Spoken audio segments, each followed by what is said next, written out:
जितना हो सके भजन कर लीजिए, क्योंकि कलयुग नित्य प्रति नित्य अब तीव्रता से आगे बढ़ रहा है, अब तीव्रता से गति पकड़ रहा है। हमारे आने वाले जो वंश हैं, हमारे आगे आने वाले जो बालक हैं, शायद उन लोगों को तो यह भी नहीं पता होगा कि सनातन क्या है, श्री रामकृष्ण कौन है। आजकल के बालक ही नहीं जानते। जो बालक कथा नहीं सुनते और कथा सुनते भी हैं तो भी उनसे आप पूछो शरद पूर्णिमा का महत्व क्या है, नहीं जानते। रक्षाबंधन पर बहन मोली क्यों बांधती है हाथ में, क्या मतलब है उसका, नहीं जानते। होली का त्योहार किस उत्सव के लिए मनाया जाता है, रंग क्यों लगाते हैं हम एक दूसरे को, नहीं पता।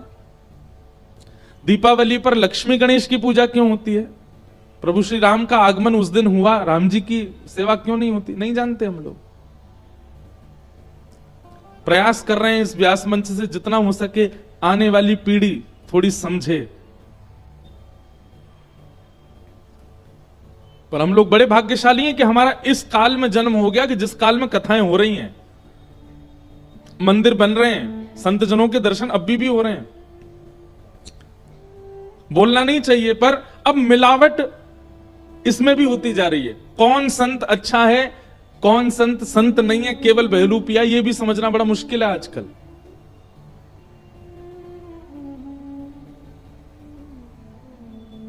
कौन केवल व्यापार कर रहा है और कौन वास्तविकता में, यह भी नहीं समझ में आता आजकल।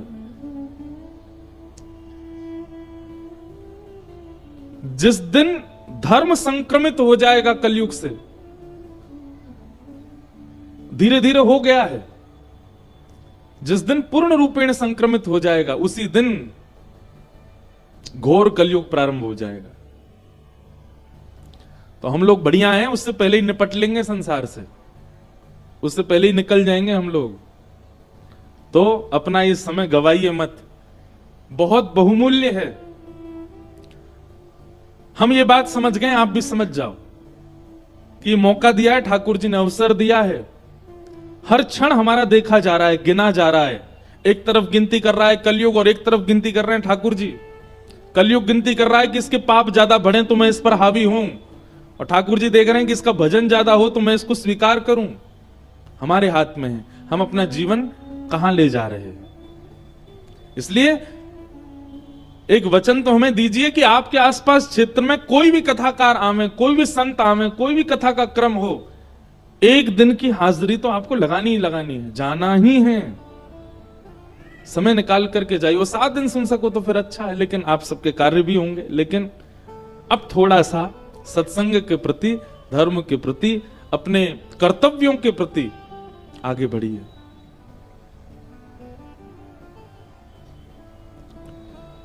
इन 7 दिनों में जो कोई भी बातें मंच से कही गई हैं, उन सब बातों को जीवन में उतारिए। वो आपके लाभ की ही हैं। आपको जीवन में कभी ना कभी उनसे कुछ प्राप्त ही होगा। ठाकुर जी कृपा करेंगे, बहुत जल्दी फिर आएंगे आप सबके बीच कथा सुनाने और मंगल भाव रखेंगे। कल चंदौसी गए थे रात्रि में हम, कथा विश्राम करने के बाद, क्योंकि ठाकुर जी की वेणु सुनाई दे रही थी, वेणुगोपाल जी बुला रहे थे, इसलिए कल श्री वेणुगोपाल जी का दर्शन करने के लिए रात्रि में गए। और इतने पुराने, अब हमें तो वहां जाके पता चला कि यहां तो बहुत मंदिर हैं।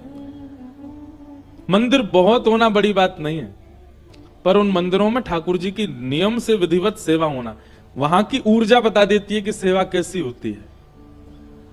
कल जो रात्रि हम गए वेणुगोपाल मंदिर, वहां बहुत अच्छा लग रहा था। वहां का वातावरण, वहां की वायु, वहां की सुगंधी, वहां के ठाकुर जी, सेवा से ठाकुर जी बोलने लग जाते हैं। सेवा से ठाकुर जी का अंग प्रत्यंग हिलता हुआ दिखाई देता है। जहां केवल खाना पूर्ति होती है वहां ठाकुर जी मूर्तिमंत होके रहते हैं, और जहां वास्तव में सेवा होती है वहां ठाकुर जी का अंग प्रत्यंग और नेत्र बोलते से दिखाई देते हैं। क्यों दुनिया बिहारी जी को ही देखने के लिए तरसती है, क्यों राधा रमन राधा वल्लभ जी में इतनी भीड़ होती है? क्योंकि ऐसा अनुभव होता है कि ठाकुर जी बोल रहे हैं, ठाकुर जी कुछ कह रहे हैं, ठाकुर जी कुछ कर रहे हैं, सेवा होती है वहां। वैसी सेवा का भाव देखा चंदौसी में श्री वेणुगोपाल जी। बड़े मधुर ठाकुर जी, और हमारे वृंदावन से ही आए हैं, चंदो से। हमारे ठाकुर जी वृंदावन ते जन कहां कहां गए, कृपा करवे, कितनी जगह विराज रहे हैं। जयपुर में श्री गोविंद देव जी विराजते हैं, जबकि वृंदावन के सबसे प्रथम ठाकुर हैं श्री गोविंद देव जी। वृंदावन के अष्टदल कमल के बीच में बैठे हैं श्री गोविंद देव जी।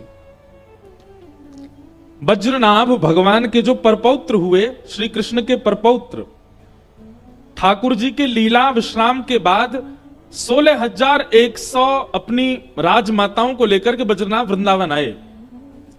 अष्टपटरानियां तो भगवान के संगी चली गई थी, 16,100 रह गई थी। उनको लेकर के वज्रनाभ जब वृंदावन आए तो वृंदावन में वज्रनाभ ने देखा कि माताएं इतनी दुखी रहती हैं श्री कृष्ण की याद में, और पूरा वृंदावन ऐसा लगता है मानो जैसे कुछ खो गया, कुछ चला गया यहां से। वज्रनाभ बड़े चिंतित रहते थे, मैं क्या करूं, इन सब में ऊर्जा कैसे आई? श्री गोविंद देव जी हैं। तो तब वज्रनाभ ने क्या किया, जिस शिला पर, ध्यान से सुनिएगा, जिस शिला पर भगवान श्री कृष्ण प्रकट हुए थे कंस के कारागृह में, उन्हीं शिलाओं से 3 विग्रह का निर्माण किया। गोविंद देव, गोपीनाथ और श्री मदन मोहन। ये वज्रनाभ ने बनवाए। ठाकुर जी की लीला सुनकर के, ठाकुर जी की रूप माधुरी का अनुभव करके 3 ठाकुरों का स्वरूप बनवाया, गोविंद देव, गोपीनाथ और मदन मोहन। वही वृंदावन में विराजमान किए। फिर उसके बाद जब वज्रनाभ आदि भी अपनी लीला करके चले गए तो फिर ये तीनों ठाकुर भूमिगत हो गए, भूमि के अंदर विराजमान हो गए। फिर बाद में रूप गोस्वामी जब वृंदावन गए तब उन्होंने श्री गोविंद देव जी को गोमा टीला से प्रकट किया।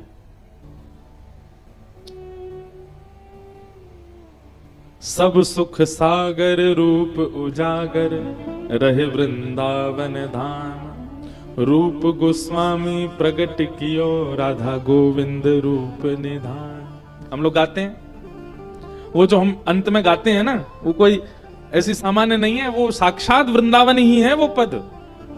और हम पे इतनी बड़ी कृपा, हमारे गिरधर लाल जी ने सहज में ही 1 आध घंटा में ही पूरा पद लिखवा दिया।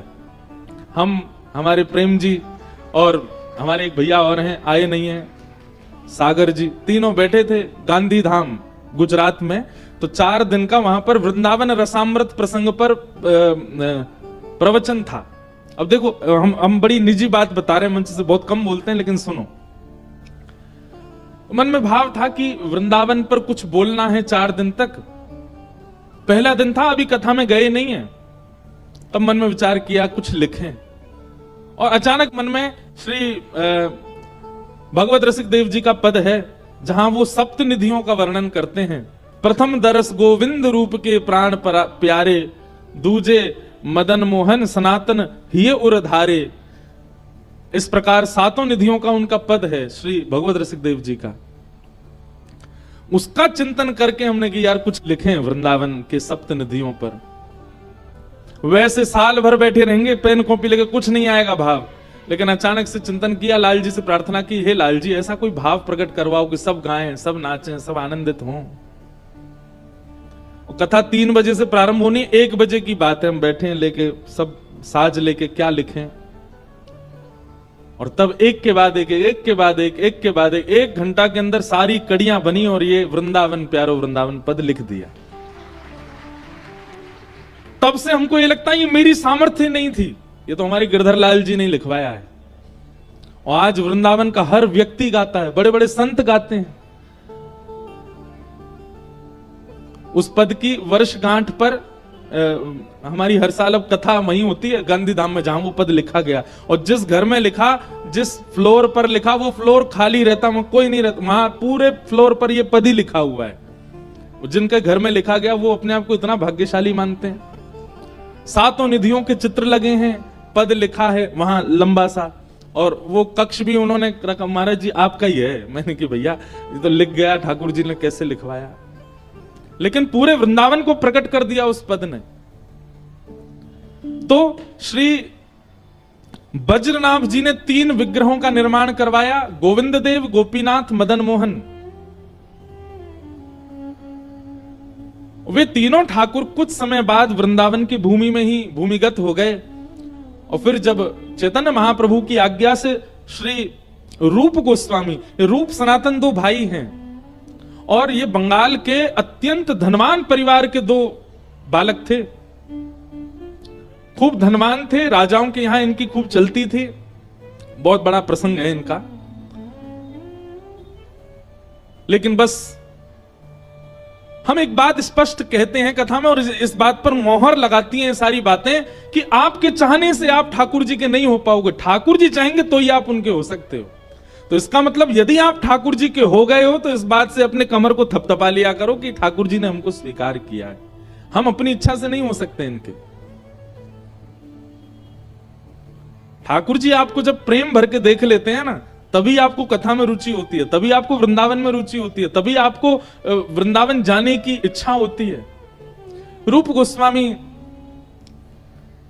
ठाकुर जी का चिंतन कर रहे थे और श्री चैतन्य महाप्रभु का जब उनको प्रथम दर्शन हुआ, उसके बाद से तो बस रट लग गई, अब वृंदावन रहना है। और वृंदावन गए। उनको पता था कि वज्रनाभ ने 3 स्वरूप प्रकट किए, वे वृंदावन में ही हैं परंतु भूमिगत हैं। तब उन्होंने कहा कि ठाकुर जी आप मेरे भजन से केवल प्रत्यक्ष प्रकट होकर दर्शन दे दो, और मुझे ही नहीं कालांतर तक जन जन को दर्शन दो, ऐसी कृपा कर दो। तब उनके भजन के प्रताप से एक दिन वो अपनी कुटिया में बैठे थे, नन्ना सा बालक आया और बालक आके बोलो बाबा तू यहां बैठो है, ठाकुर तेरी प्रतीक्षा मां कर रहा है। रूप गोस्वामी उस बालक के पीछे पीछे गए, तभी क्या देखा, एक ग्वारिया की गैया ऊपर खड़ी है एक टीले के ऊपर, और उसके थनों से दूध निकल रहा है। उस स्थान पर जाकर के जब दूध जहां भरा था गड्ढे में, वहीं खोल करके देखा, थोड़ी मिट्टी हटा करके देखा, तो वृंदावन के प्रथम ठाकुर, प्रथम निधि श्री गोविंद देव जी प्रकट हुए। बोल राधा गोविंद देव की। सब सुख सागर रूप जागर रहे वृंदावन धाम। रूप गोस्वामी प्रगट कियो राधा गोविंद रूप निधान। वृंदावन प्यारो वृंदावन, श्री वृंदावन मेरो वृंदावन। इस प्रकार श्री राधा गोविंद देव जी प्रकट हुए। अब रूप गोस्वामी के गोविंद देव जी प्रकट हो गए। अच्छा, गोविंद देव जी के बारे में ऐसा कहते हैं कि जब वज्रनाभ ने तीनों ठाकुरों के रूप बनवाए, गोविंद देव, गोपीनाथ, मदन मोहन, तो जब मदन मोहन जी को देखा 16,000 रानियों ने, तो उन्होंने कहा इनकी तो कमर बिल्कुल श्री कृष्ण जैसी है। गोपीनाथ जी को देखा तो कहा इनकी भुजा श्री कृष्ण जैसी है। जब गोविंद देव जी को देखा तो सब 16,000 रानियों ने घूंघट कर लिया। तो वज्रनाभ बोले आपने घूंघट क्यों किया? बोले ये तो बिल्कुल श्री कृष्ण जैसे ही हैं श्री गोविंद देव जी। अच्छा, गोविंद देव जी का कभी आप मंगला में दर्शन करो, उनके जो कान है ना वो ऐसे रहते हैं आगे की ओर, बिल्कुल ऐसे हैं। उसके पीछे कारण क्या है? श्री गोविंद देव जी कथा सुनने के श्रोता हैं।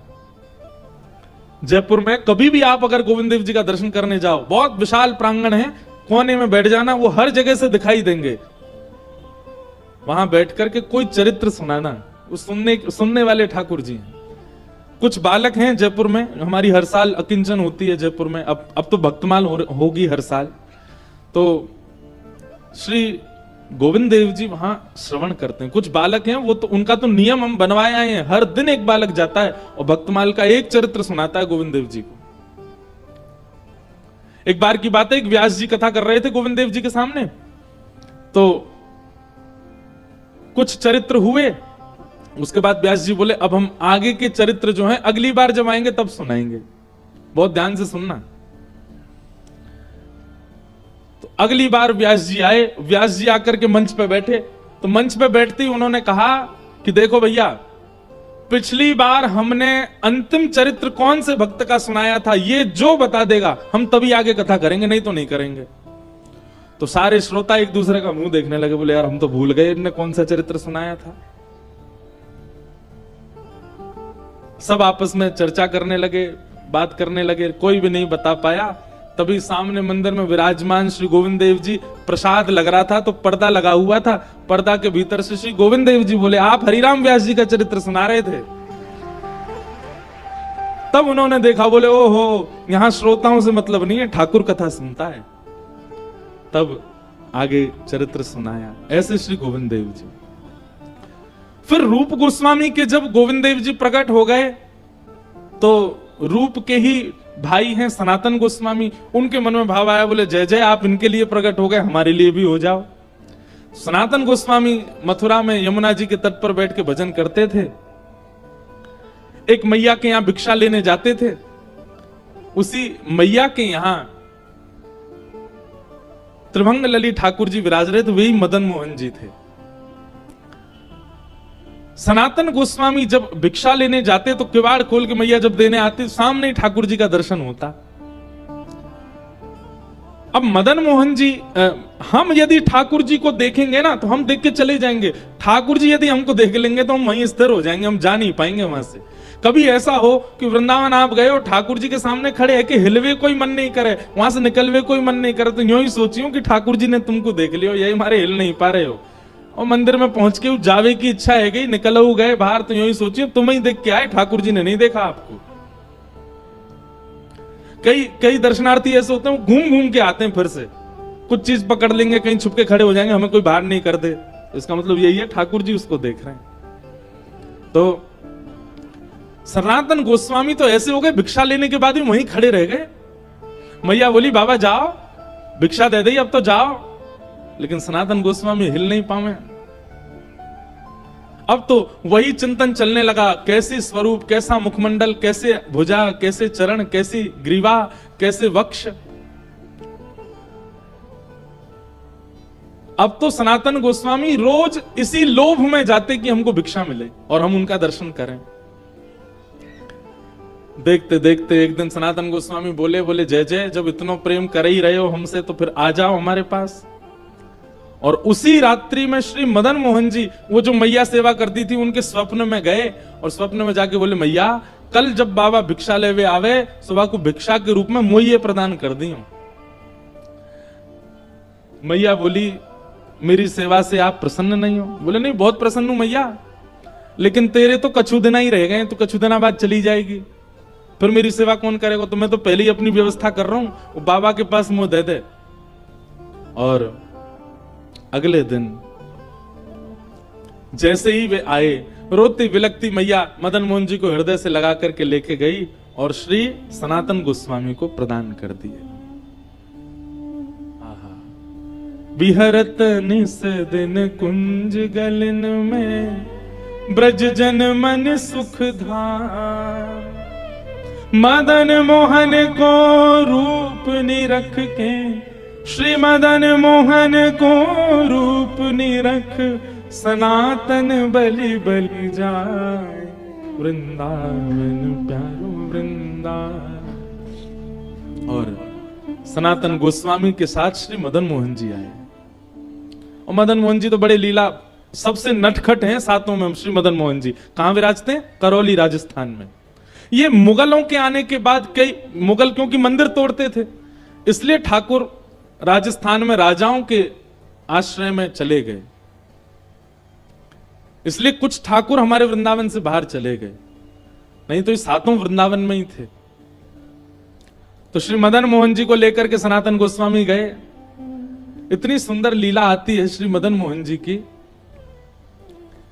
कि सनातन गोस्वामी का नियम था कि 24 घंटा में कम से कम 18 घंटा भजन करते थे, और बाकी के एक आध घंटा स्नान आदि कुछ प्रसाद पाते, एक आध घंटा सोते, बस इस प्रकार 24 घंटा निकलता उनका। अब मदन मोहन जी को ले आए, अपनी कुटिया में विराजमान कर दिया। ये कथा हमने कई बार सुनाई है कथा में। सनातन गोस्वामी का नियम था कि एक टिक्कर बनाते थे, टिक्कर समझते हैं, मोटी रोटी बड़ी सी बनाते और उसी को ब्रजरज में रखते, जब भूख लगती नेक निकाल के नेक पा लेते, फिर एक आध दिना तक भजन करते, फिर थोड़ी सी निकाल के पा लेते, फिर भजन। आज भी ब्रज में ऐसे संत हैं, वो खूब मोटे मोटे टिक्कर ब्रज की रज में अंदर रखते हैं, और जब भूख लगती है उसमें थोड़े टूक लेके पा लेते हैं। कोई सब्जी नहीं, कोई नमक नहीं, मिर्च नहीं, कुछ नहीं, बस भजन के लिए जीवित रहना है, इतना पाते हैं। हम लोग भोजन के लिए जीवित रहते हैं, तो ब्रज में लोग भजन के लिए जीवित रहते हैं। कई लोग हैं वो तो जिंदा ही इसीलिए कि हम कुछ और खा सकें। एक बार मैं एक व्यक्ति के संग कहीं जा रहा था, तो रास्ता में हम लोग खूब सारा बाल भोग करके निकले, खूब सारा नाश्ता पा लिया। तो जैसे ही रास्ता में कहीं रुके, बाल भोग करके निकले थे, तो रास्ता में एक जगह शौच आदि के लिए निवृत्त होने के लिए रुके, तो वहीं पोहा बन रहे थे। पोहा समझते हैं? नमकीन चूड़ा पोहा। तो साथ में जो व्यक्ति थे उनको सुगंधी आ गई पोहे की। तो पोहे की सुगंधी आने के बाद वो ऐसे घूमने लगे 2-4 राउंड। मैंने कि क्या हुआ? बोले महाराज जी वो सुबह का खाने पच जाए तो पोहा और पाऊंगा। मैंने कहा वारे भैया, भूख नहीं है, केवल पानो है, स्वाद अच्छा है। हमारे लाल जी भी ऐसे ही हैं, ठाकुर जी भी ऐसे ही हैं, वो भी पाम है, पूरे दिन 8 बार प्रसाद पाते हैं दिन भर में। तो मदन मोहन जी तो श्री सनातन गोस्वामी तो एक टिक्कर पाते थे, और एक टिक्कर ही 2-3 दिन तक चलता था। परंतु अब ठाकुर जी मदन मोहन जी आ गए, तो उनके लिए रोज छोटे छोटे टिक्कर बना के प्रसाद में रखते थे। एक दिन सनातन गोस्वामी के ध्यान में श्री मदन मोहन जी सचल प्रकट हो गए, और प्रकट होकर बोले बाबा, अरे जय जय, कैसी सेवा चल रही है? आपको सुख मिल रहा है कि नहीं? आनंद आ रहा है कि नहीं? ठाकुर जी बोले सनातन जी, आनंद तो बहुत आ रहा है, लेकिन रूखी रोटी खवाए खवाए के आपने हमारो गरो जो है का चौक कर दियो है। अरे बामे नेक नमक बुरक दे करो, नेक नमक तो डाल दे करो आटे में, थोड़ा तो स्वाद आवे। सनातन गोस्वामी बोले अरे भगवान, हम तो भजनानंदी महात्मा है, हम कहां इतना। ठीक है, कल से आपके लिए मैं नमक वाली बढ़िया टिक्कर बनाऊंगा। और भिक्षा में नमक लेके आते, आटे मिला के गूंद करके टिक्कर बना के पवाते। कुछ दिन तक ठाकुर जी ने प्रेम से पाया। कुछ दिन बाद ठाकुर जी फिर ध्यान में आ गए। सनातन गोस्वामी बोले जय जय, अब तो बढ़िया है, नमक वाली रोटी पा रहे हो। मदन मोहन जी बोले वो तो बढ़िया है, रोटी में नेक नमक स्वाद तो आ गयो, लेकिन रूखी रूखी रोटी पाऊं तो गले में इर्ज जाए मेरे में, नेकवा में घी लगा दे करो। सनातन गोस्वामी बोले अच्छा ठीक है, कल से भिक्षा में घी भी ले आएंगे। नमक लेने आने लगे, घी लेके आने लगे, बढ़िया घी लगा के ठाकुर जी को पवाने लगे। कुछ दिनों बाद ठाकुर जी फिर आ गए, ध्यान में आके बोले आप नमक तो लेके ही आते हो, घी भी ले आते हो, एक आलू और ले आए करो, वाकू भून के वाकी चटनी बना के पवाई दे करो, टिक्कर से आलू लगा के पालेंगे ने स्वाद आ जाएगा। सनातन गोस्वामी ने तुरंत नेत्र खोले, अपनी माला झोली कोने धरी, ठाकुर जी उठा लिया। ठाकुर जी बोले कहां ले जा रहे हो? बोले वापस मैया के पास छोड़ के आ रहा हूं। अरे हम यहां भजन करने के लिए कुटिया में रहते, तुम यहां 56 भोग बनवा रहे हो। ठाकुर जी सचल प्रकट हो गए और मदन मोहन जी सनातन गोस्वामी के गले से लग गए। बोले बाबा, तू चाहे रूखी रोटी खवा, चाहे नमक बुरक के खवा, चाहे बिना घी की खवा, रहूंगा तेरे पास ही, तो छोड़ के ना जाऊंगा।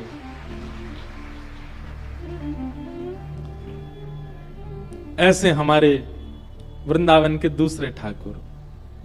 बिहरत निस दिन कुंज गलिन में, ब्रज जन मन सुख धाम, मदन मोहन को रूप निरख, सनातन बलि बलि जाए। वृंदावन प्यारो वृंदावन, श्री वृंदावन मेरो वृंदावन। तो भैया अब हमें पता नहीं हम क्यों इस प्रसंग में चले गए, क्यों वृंदावन के निधियों की चर्चा करने लगे। हमारे पूज्य नाना जी कहते थे कि कथा में क्रम कुछ हो और निकलने कुछ और लगे तो समझ जाना जिनकी बात आ रही है ना, वो कथा में विराजे हैं, इसीलिए उनकी बात आ रही है।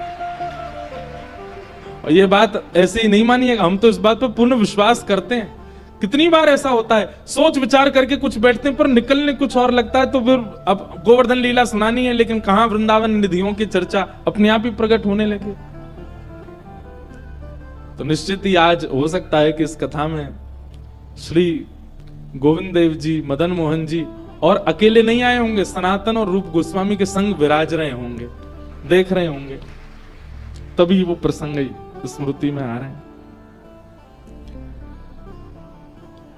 तो भैया हमारा जीवन बड़ा अनमोल है, इस जीवन को केवल खा पी करके व्यर्थ मत गवा दीजिए, अपने कर्तव्यों का निर्वहन कीजिए। लेकिन जैसे रूप गोस्वामी, जैसे मीराबाई, जैसे सनातन गोस्वामी, श्री गोपाल भट्ट गोस्वामी, हितरवंश महाप्रभु, स्वामी श्री हरदास जी महाराज, सबने ठाकुर जी को प्राप्त किया। हम क्यों अधूरे रहें जीवन में, हम भी प्राप्त करें, हम भी उस श्रेष्ठ सत्ता का अनुभव अपने जीवन में करें। उसी के लिए हम मानव बने। ये मानवों को ये अधिकार है, सबको नहीं मिलते। देवताओं को ये अधिकार नहीं है कि ठाकुर जी उनके लिए प्रकट हों। देवताओं के लिए एक ही ठाकुर जी शंख चक्र गदा पद्मधारी वैकुंठ में बैठे रहते हैं। देवताओं को जब अवकाश मिलता है तो उनका दर्शन कर लेते, पर हमारे लिए तो ठाकुर जी हमारे जैसे बन के आ जाते हैं। तो हमारे वृंदावन के ठाकुर श्री वेणुगोपाल जी आए, इस विषय पे हम पहुंच गए वृंदावन। बोलो वृंदावन बिहारी लाल की जय। ऐसे वृंदावन को प्रणाम करते हैं और आज के कथा क्रम में प्रवेश करते हैं। भगवान ने 7 दिन 7 रात्रि पर्यंत गिरिराज जी को धारण किया और 7 दिन के पश्चात इंद्र को जब यह पता चला कि भाई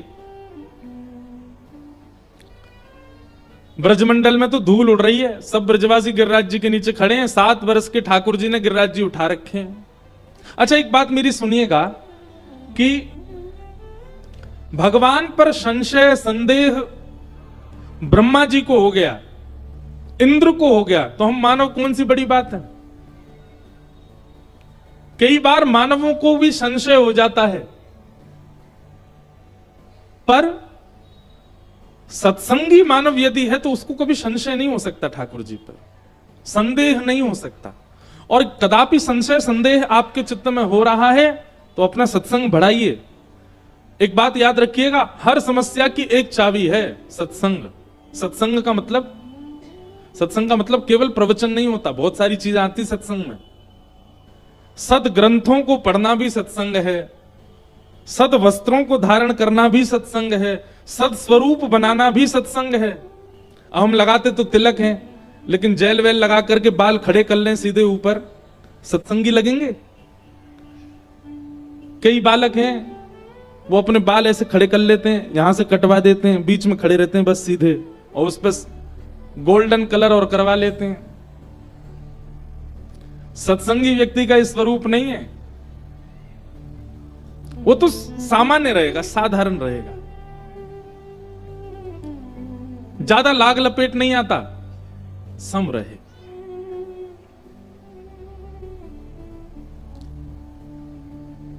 हम अपनी बताएं, कई कथाएं तो ऐसी होती हैं वहां हमारी रुकने की व्यवस्था इतनी ज्यादा दूर नहीं, यहां पे भी दूर नहीं है, बगल में ही है।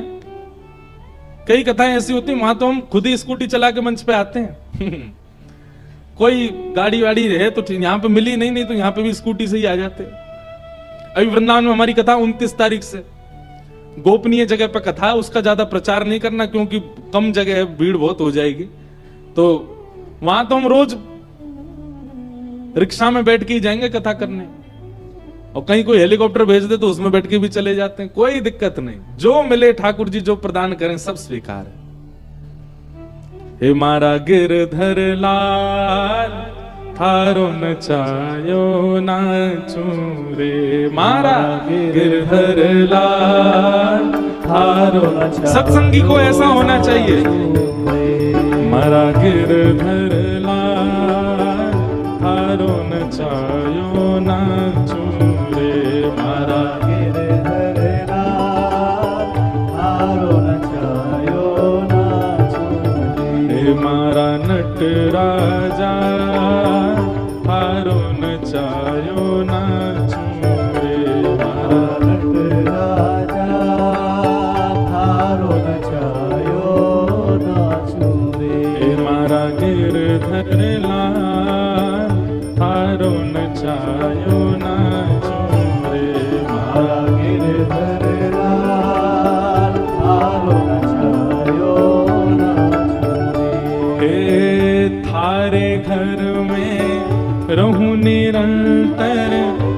थारी ही हाथ चलाऊं, थारे घर में रहूं निरंतर, थारी बात चलाऊं। कहने का क्या भाव है?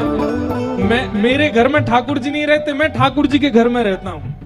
थारे घर में रहूं निरंतर, थारी हाट चलाऊं, थारे घर। आपका घर चला रहा हूं मैं, मेरा घर नहीं है ये। थारे ही हाथ चलाऊं, ओ थारे धन से थारे जन की, थारे धन से थारे जन की, थारे धन से थारे जन की, थारे धन से थारे जन की। ओ सेवा टहल बजाऊं बजाऊं, मारा गिरधर लाल हारो नचायो नाच झूले, मारा गिरधर लाल हारो नचायो नाच। एक बात सुनिएगा, ये पद ना कहीं लिख लीजिएगा, याद कर लीजिएगा, कथा के बाद YouTube से निकाल लीजिएगा, और इसमें जैसी जैसी बातें लिखी है ना उनका पालन कीजिएगा, तभी आप वैष्णव हो। वही सत्संग है। मेरा घर नहीं है, मैं ठाकुर जी के घर में रहता हूं और ठाकुर जी का घर मैं चलाता हूं। क्यों? ठाकुर जी धन देते हैं, ठाकुर जी के धन से ठाकुर जी के जनों की सेवा करता हूं। मेरा कोई अस्तित्व नहीं है, तो फिर किसका अस्तित्व है? मारा गिरधर लाल हारो नचायो नाचूंगे, मारा गिरधर लाल थारो नचायो और जा रंगरा कपड़ा पहरावे, वैसो ही भेष बनाऊं, जा रंगरा कपड़ा पहरावे, वैसो ही भेष बनाऊं। हाँ प्यारे वैसो ही भेष बनाऊं, ओ प्यारे वैसो ही भेष बनाऊं। और जैसो बोल बुलावे मुख सो, जैसो बोल बुलावे मुख सो, जैसो बोल बुलावे मुख सो, जैसो बोल बुलावे मुख सो। मैं वैसी ही बात सुनाऊं सुनाऊं, मारा गिरधर लाल थारो नचायो नाचूं रे, मारा गिरधर करताल बजा के गा, थारो नचायो नाचूं हे मारा नट राजा थारो नचायो नाचूं रे, मारा नट राजा थारो नचायो नाचूं रे। हे रूखो सूखो जो कछु देवे, थारे ही भोग लगाऊं, रूखो सूखो जो कछु देवे, थारो ही भोग लगाऊं। हाँ प्यारे थारो ही भोग लगाऊं, ओ प्यारे थारो ही भोग लगाऊं। और हे खीर परस या छाछ रावणी, खीर परस या छाछ रावणी, खीर परस या छाछ रावणी, खीर परस या छाछ रावणी। मैं सवई प्रेम सो पाऊं हाँ पाऊं, मारा गिरधर लाल थारो नचायो नाचूं रे, मारा गिरधर लाल थारो नचायो नाचूं रे, मारा नट राजा थारो नचायो नाचूं रे, मारा नट राजा भुजा उठा के करताल बजाओ, बोल गिरधर लाल की।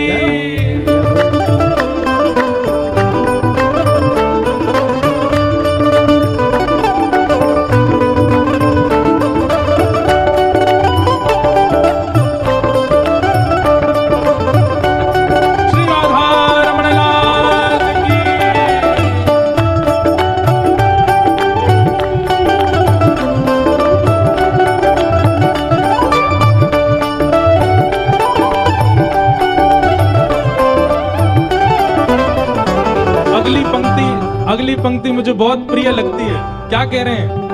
ओ घर का प्राणी कहा न माने, मन मन खुशी मनाऊं। घर का प्राणी कहा न माने, मन मन खुशी मना। लेखक कहना चाहते हैं घर के लोग मेरी बात नहीं मानते, मैं कहता हूँ वृंदावन चलो, कथा में चलो, गोवर्धन चलो, संतों के दर्शन को चलो, व्यास जी आए कथा सुनने चलो, सब मना करते हैं। लेकिन मेरे मन में खुशी होती है। क्यों?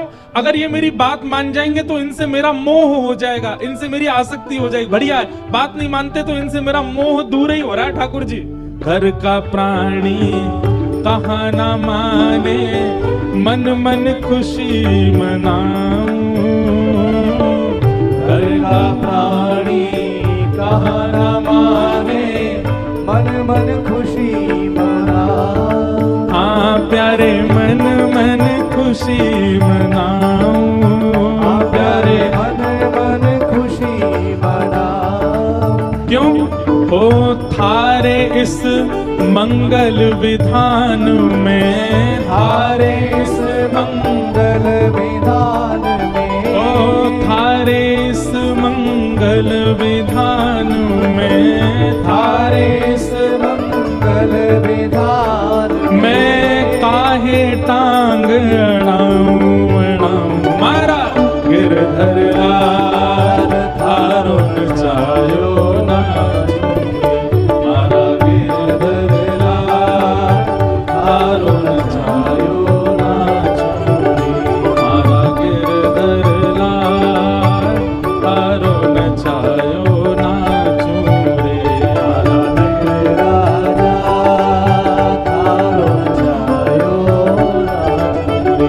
मारा नट राजा थारो नचायो ना चूरे, मारा राजा थारो नचायो ना चूरे।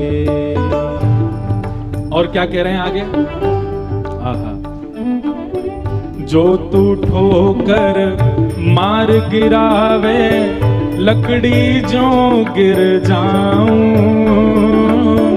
जो तू ठोकर मार गिरावे, लकड़ी जो गिर जाऊं। ओ जो तू ठोकर मार गिरावे, लकड़ी जो गिर जाऊं।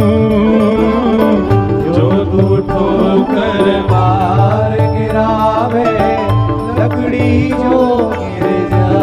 और अब यहाँ क्या कह रहे हैं? हे ठाकुर जी अगर आप गिरा दो तो मैं लकड़ी के भांति गिर जाऊं, खुद को बचाने के लिए हाथ भी नहीं लगाऊंगा।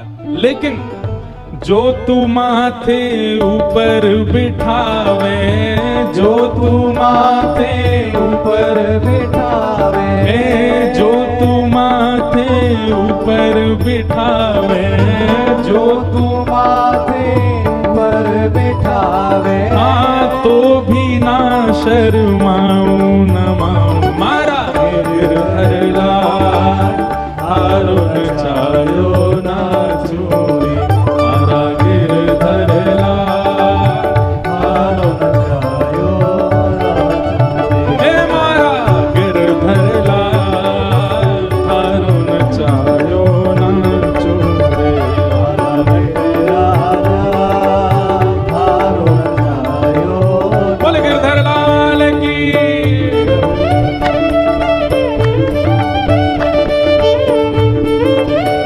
वृषभानु के जमाई की, वृषभानु दुलारी की।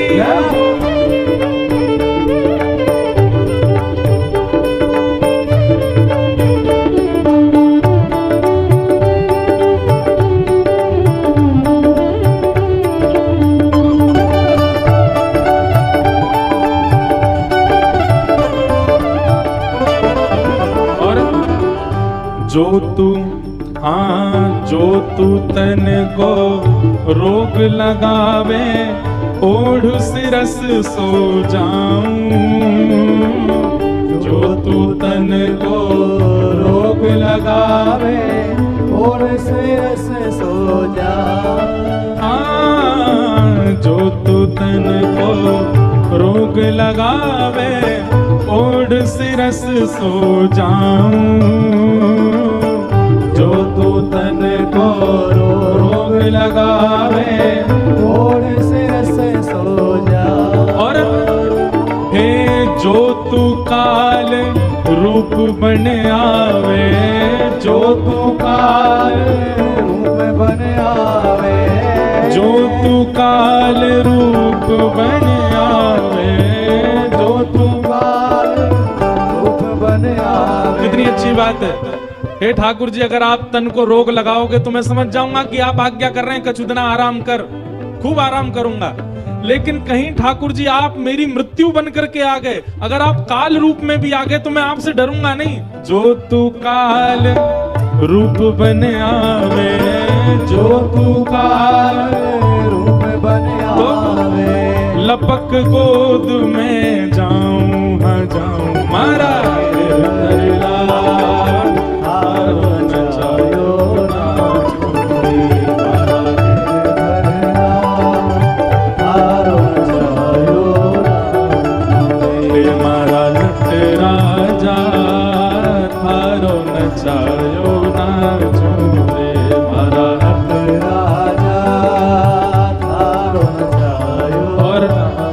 अंतिम पंक्ति में कह रहे हैं, उल्टो सुलटो जो कछु कर ले, मंगल रूप लखाऊं। उल्टो सुलटो जो कछु कर ले, मंगल रूप। कहने का भाव क्या है?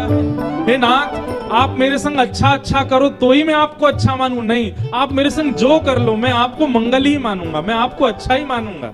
उल्टो सुलटो जो कछु कर ले, मंगल रूप लखाऊं।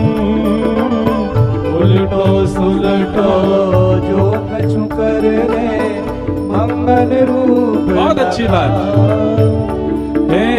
थारी मन चाही में प्यारे, थारी मन चाही में प्यारे, थारी मन चाही में प्यारे, थारी मन चाही में प्यारे। मैं अपनी चाह मिलाऊं, मिलाऊं, मारा गिरधर लाल, थारो न चायो ना छोड़े, मारा गिरधर लाल, थारो न चायो ना छोड़े, मारा गिरधर लाल, थारो न चायो ना छोड़े, मारा गिरधर लाल, थारो न चायो ना छोड़े, मारा नट राजा, थारो न चायो ना छोड़े, मारा नट राजा, थारो न चायो ना। गोविंद जय जय गोपाल जय जय, गोविंद जय जय गोपाल जय जय, गोविंद जय जय गोपाल जय जय, गोविंद जय जय गोपाल जय जय। श्री राधा रमण हरि गोविंद जय जय, राधा रमण हरि गोविंद जय। श्री राधा रमण हरि गोविंद जय जय, राधा रमण हरि गोविंद जय।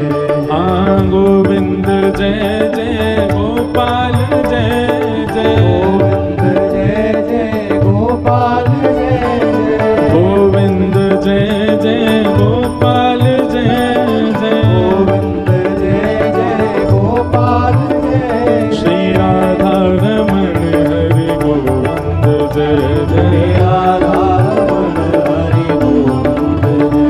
श्री राधा रमण हरि गोविंद जय, राधा रमण हरि गोविंद जय। हे मारा गिरधर लाल, थारो न चायो ना छूरे, मारा गिरधर लाल, थारो चायो ना छूरे। हे मारा गिरधर लाल, थारो न चायो ना छूरे, मारा गिरधर लाल, थारो जय जय श्री राम, जय जय श्री राम।